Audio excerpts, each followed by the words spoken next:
Kyle Klingman with Track Wrestling alongside Andy Hamilton for our third day in a row for the biggest high school wrestling weekend of the year on the Track Wrestling platform. 14 states that we get to cover, and you can see the map back here. But we're going to go through all of the states as far as what happened, team races, individuals, and we're going to start with the great state of Iowa. They are a monster tournament. They come out in droves, 3 classes, and we'll start with 3A.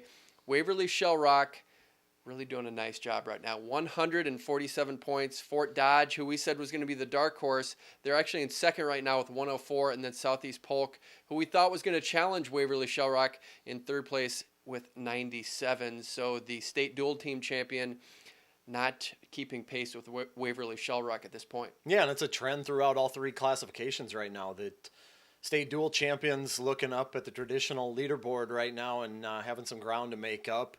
Certainly 3A looks like a formality at this point. Waverly Shell Rock, 5 finalists, 4 in the consolations, really started out strong out of the gates on Thursday with a tremendous first round, and that set the tone for the tournament for the Go Hawks. 2A Osage, 72 points. Centerville and Union LaPorte at 58. And West Delaware, as we said, was the 2A champion, and they are not in the team race as of this point. And then 1A, Gilbertville, Don Bosco, and Lisbon had a really heated dual meet championship that came down to the wire, came down to the last match, as we mentioned. Lisbon won that, but right now Don Bosco holding court. They have 143 points to 122.5 for Lisbon. Probably going to be Don Bosco's at this point, but you never know what happens. It's been an interesting year back and forth with those 2 programs, and mentioned it, the duels went Lisbon's way. We had a feeling maybe the traditional tournament might flip, and to this point it has. Some great individuals that we need to talk about here. 2 potential 4-timers. Cale Happel from Lisbon going for his 4th state championship. As we've mentioned, Northern Iowa picked him up. Special talent and a guy that I don't see anything stopping him from getting his number 4. Yeah, and he's looked really impressive thus far. Tech 28-second pin on his way into the finals. He'll be joined in the finals by his future Northern Iowa teammate Adam Allard, who's also going for his 4th. He's wrestled 3 matches in Des Moines, 43-0 at this point, collective score in his favor. What would you feel if you won a match by caution? That happened at the Iowa High School State Championships. You don't see that often. I'd take the victory and move on, which is what Hayden Taylor of Solon's going to do, a battle of state champions in the class 2A 145-pound semis. Hayden Taylor, Jack Thompson of Union LaPorte City. Comes down to the ultimate tiebreaker, and Taylor wins on a caution. We will move over to Illinois. We mentioned there's no team race there, but there are all kinds of great wrestlers coming out of Illinois. 14 kids ranked nationally in the top 20, and we can just dive in right away. You've seen some of what they've been able to accomplish this weekend. Really tough state.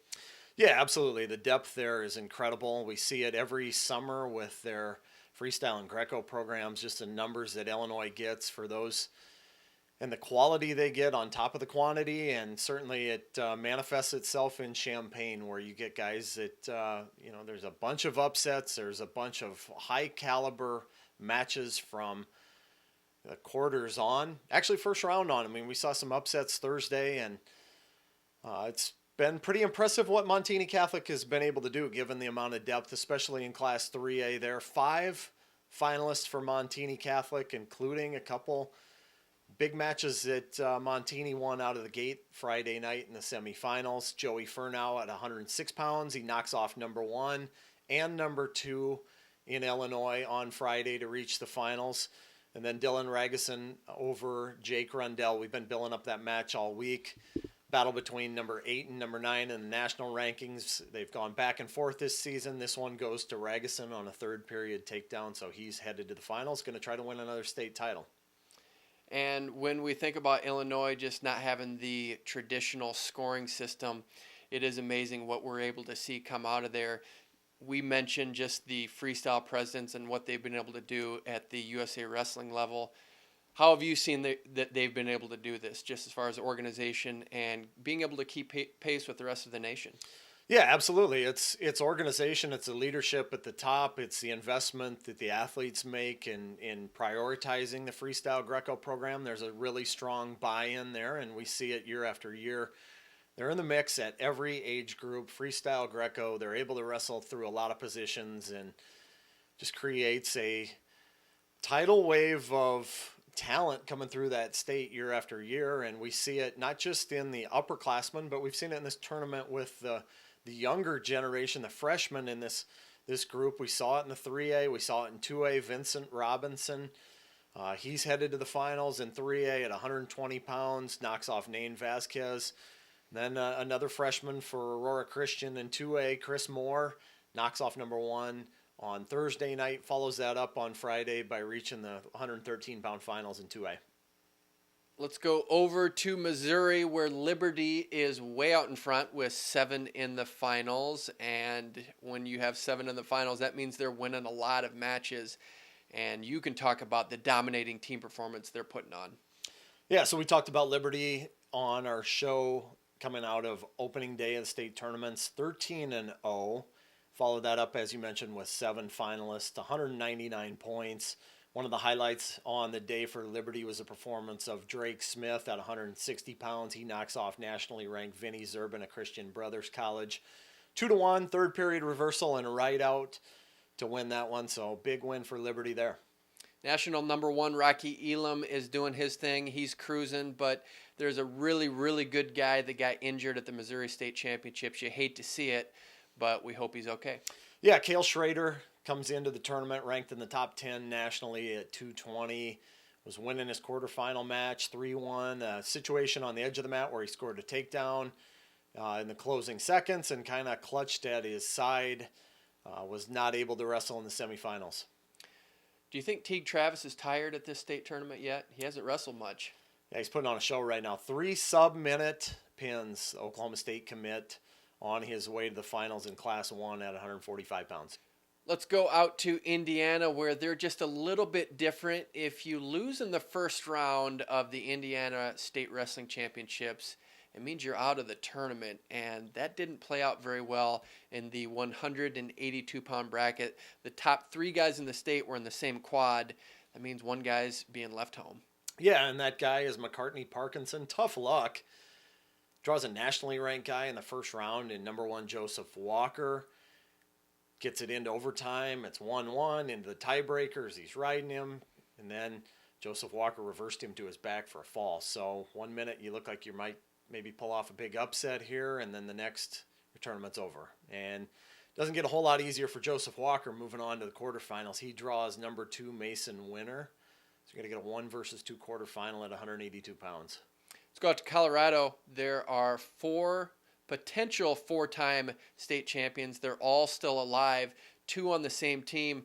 Pretty cool how that's working out, and it looks like there's going to be history made in Colorado. Yeah, there could be certainly, and it's fueling Windsor's bid for a state title in Class 4A with Dominic Serrano and Isaiah Salazar on their way to the finals, and Windsor pulling in front. As we mentioned in our show coming out of Thursday, that was a team race that was even between Windsor and Pueblo East. Both teams got out to strong starts on Thursday, but Windsor pulls away with 5 into the finals, and they got a chance to have a lot of things to celebrate on Saturday night. Also mentioned that Fort Collins sent someone to the finals, and they're going for their first state champion since 1973. Let's go way out to Virginia, where if you followed on track or you know about Virginia, we always talk about the dynamics of different state wrestling championships. Virginia is unique because they are kind of scattered all over the place. And let's explain what that means, and let's talk about some of the good guys coming out of that state.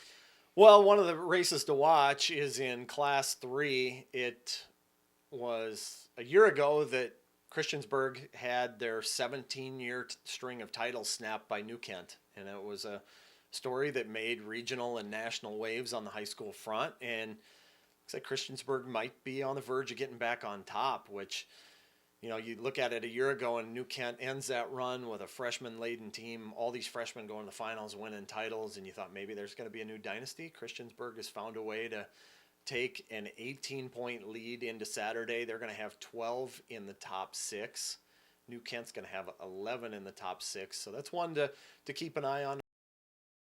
Let's go to New Mexico for the 2A class. We'll make a mention of that. Los Lunas leads Aztec 114 to 110.5. Good team race right there. The girls division, Miyamura girls lead by 9 points. Texas Allen is going for its 11th straight team title. That's in the 6A class. They have 92.5 points. Second place has 47 points.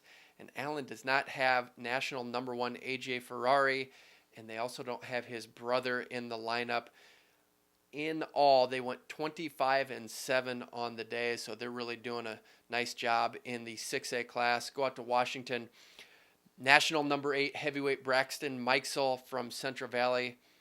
Boy, he didn't take much time out there. 22nd fall and a 16-second fall. He's doing a great job out in Washington. And then North Dakota, South Border leads Lisbon 168 to 155. And then Bismarck leads Minot 200 to 108. And we'll talk about the Nebraska class, Millard South. Big lead, and that's led by Isaac Trumbull. You think he's spending much time on the mat? 26-second fall, 31-second fall, 38-second fall. Can anyone last a minute? He is a force of nature in Nebraska. Who's going to spend more time on the mat this week, him or Teague Travis? That's a good question. I think that should be the competition to see who spends less time. And right now, Isaac Trumbull, he's not spending much time on the mat. No. Neither are a couple heavyweights down in Tennessee either. We talk about Tennessee. We mentioned Skylar Coffey on the show coming out of Thursday, a 9-second pin, the fastest on the day. And he also had a 62-second fall on Thursday. He decided to spend more time scoring takedowns and turns. He put 43 points on the board in 2 matches Friday. And then the other heavyweight worth watching down there, James Howard, one of the top sophomores in the country. He rolled into the D2 finals with a couple pins down there. This has been an action-packed Friday. We can't wait to see what's going to happen. There's nothing like the state championship finals. We get the chance to cover that. Again, 14 state championships on the track wrestling platform. We will be back tomorrow with our wrap of the biggest day of the year on track wrestling.